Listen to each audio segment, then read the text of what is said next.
नमस्ते देवास, मैं ललित चौहान। आप देखते हैं देवास के लिए एक विशेष महापर्व आता है वर्ष में, शारदीय नवरात्रि। वैसे तो पूरे देश के लिए बड़ा पर्व होता है, लेकिन देवास के लिए विशेष होता है ये नवरात्रि पर्व। क्यों? क्योंकि देवास में माँ चामुंडा, माँ तुलजा भवानी स्वयं विराजमान हैं माता जी की टेकरी पर।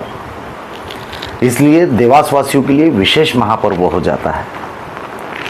नवरात्रि में देश विदेश से और आसपास के शहरों से लाखों की संख्या में भक्तगण मां के दर्शन के लिए आते हैं।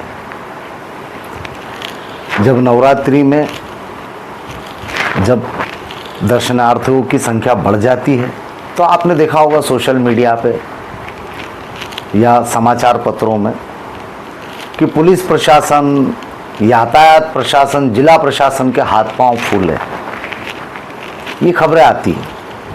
क्यों? क्योंकि अचानक लाखों की संख्या में श्रद्धालु आते हैं, यातायात का दबाव बढ़ जाता है। इसलिए हर साल यही समस्याएं होती है और उसकी पूरी जवाबदारी जिला प्रशासन, पुलिस प्रशासन, यातायात विभाग के ऊपर होती है। लेकिन कभी आपने ये नहीं सुना होगा कि राजनीतिक दलों के जनप्रतिनिधियों के हाथ पांव फूले, क्योंकि हर आम नागरिक आशा भरी निगाह से जिला प्रशासन की ओर, पुलिस प्रशासन की ओर और यातायात विभाग की ओर देखता है। राजनीतिक दलों के जनप्रतिनिधियों की तरफ नहीं देखता है वो। इसीलिए सोशल मीडिया पे ये चलता है कि प्रशासन के हाथ पांव फूल है।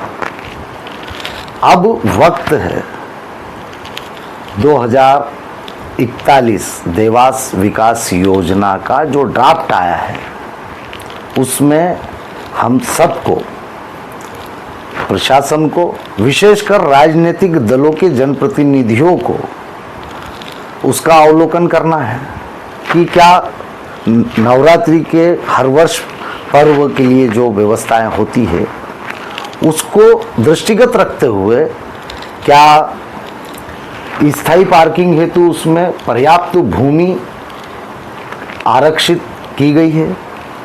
पिकअप बस स्टैंड को देखते हुए क्या पर्याप्त भूमि आरक्षित की गई है, क्योंकि शारदीय नवरात्रि हर वर्ष आएगी तो हर वर्ष यह समस्या उत्पन्न होती।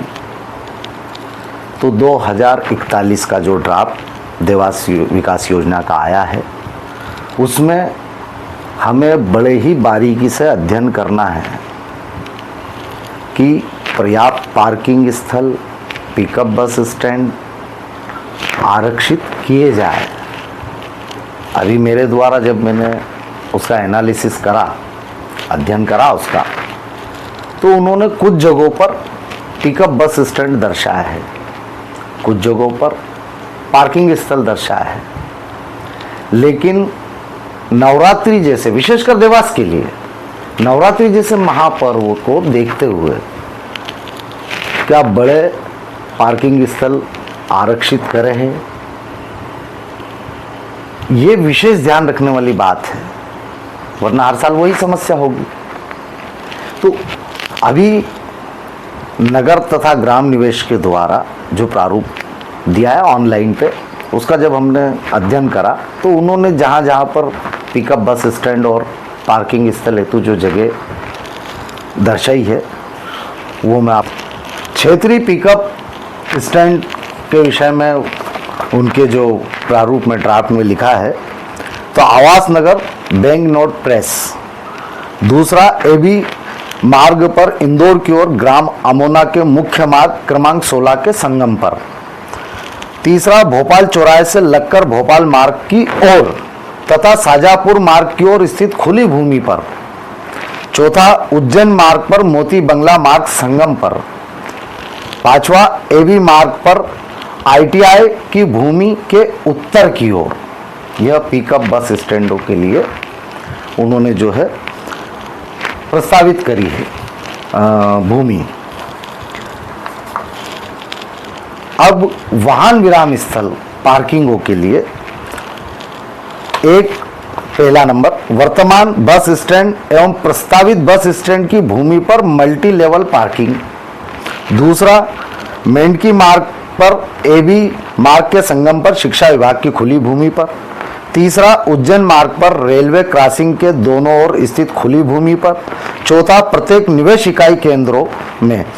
पांचवा, एबी मार्ग पर प्रस्तावित यातायात नगर में। छठा, रिंग रोड क्रमांक 2 पर यातायात नगर में। ये उन्होंने प्रपोज्ड में रखे हैं।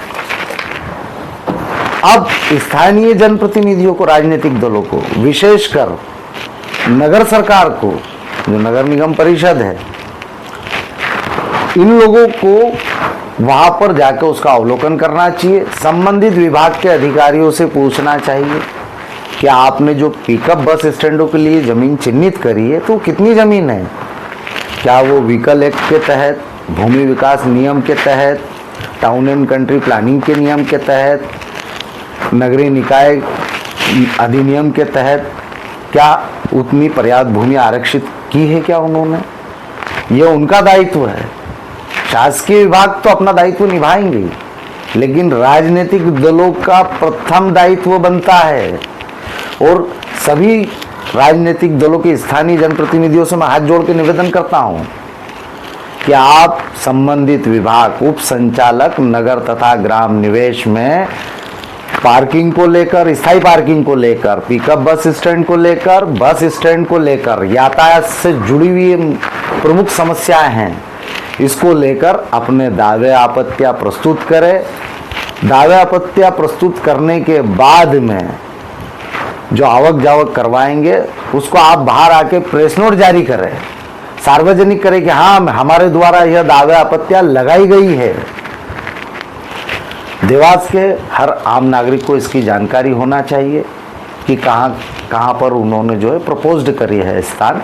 इसके लिए मैंने मास्टर प्लान 2041 का जो ड्राफ्ट है देवास का, जो ऑनलाइन पे संबंधित विभाग ने अपलोड कर रखा है पब्लिक डोमेन पे, उसके प्रिंट आउट निकाल के या ऑनलाइन पे आप जाके स्वयं भी उसका अवलोकन कर सकते हो और शहर हित में अपने सुझाव एवं दावे प्रस्तुत कर सकते हो।